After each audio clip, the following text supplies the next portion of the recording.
All right, today I haven't done a comic book history lesson in a while, but today we were going to talk about the Legion of Superheroes. I got this idea when I turned on HBO Max and I found that there was a new Legion of Superheroes movie that was dropped this year. We'll talk about it in a second, but let's talk about the team as a whole. The very popular comic book team was brought to us by DC Comics, and they were first introduced in Adventure Comics number 247 in 1958. This team has gone through possibly more reboots and retcons than any individual character, but its original iteration was based around Superboy, who was Superman when he was a teenager. He met Lightning Boy, Saturn Girl, and Cosmic Boy, and these three had formed a superhero club using Superboy as the inspiration. And they time traveled to recruit him as a member. As the team gained attention, Lightning Boy was changed to Lightning Lad, and they were granted more stories in Adventure Comics that alluded to more heroes in this legion, including Invisible Kid, Sun Boy, Bouncing Boy, Phantom Girl, Shrinking Violet, and a few others.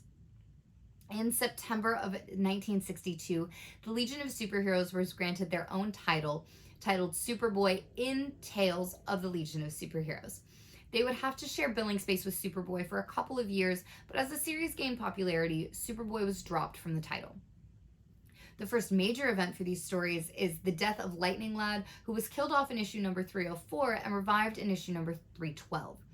Because we all know comic book characters can't stay dead.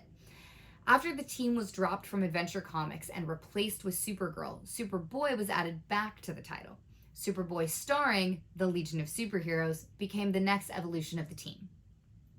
Due to a villain's plot against the team, Superboy left the Legion, and the book was retitled again for the Legion of Superheroes themselves, finally receiving their own true title.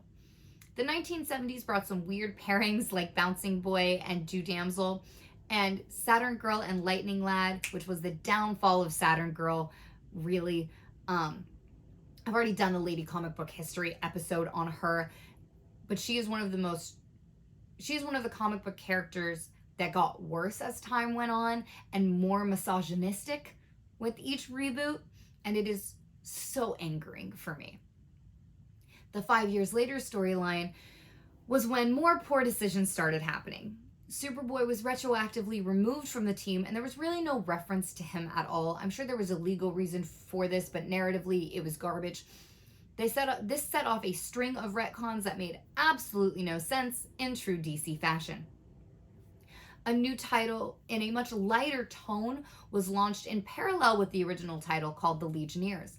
This caused more issues than solutions and were resolved by an entirely different writing team in the Zero Hour storyline. In 1994, the team was rebooted again, and the original continuity was basically rendered irrelevant. When the team was rebooted, Lightning Lad was renamed Livewire for some reason, and an unnecessary amount of superheroes were added to the team, including XS, Barry Allen's granddaughter, Kinetics, and Gates.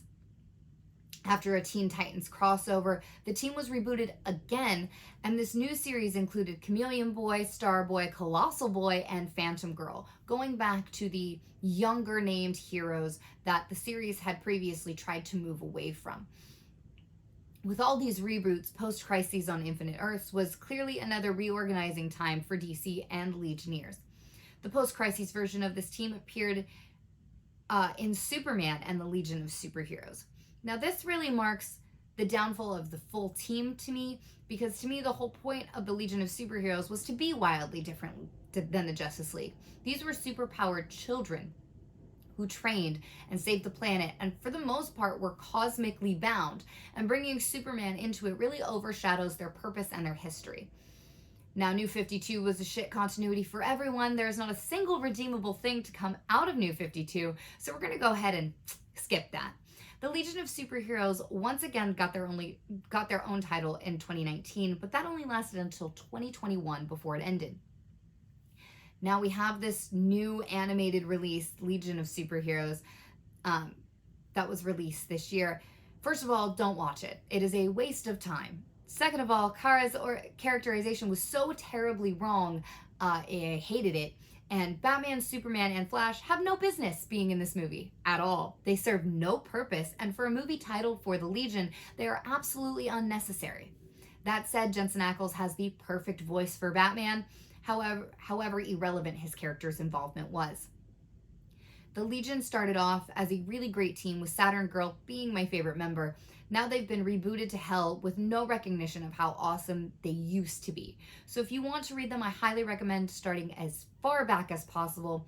Luckily for us, DC Unlimited is pretty good about having their back issues up on the site for digital consumption. That's all for the Legionnaires, but I will hopefully have the Fantastic Four background done soon. Thank you.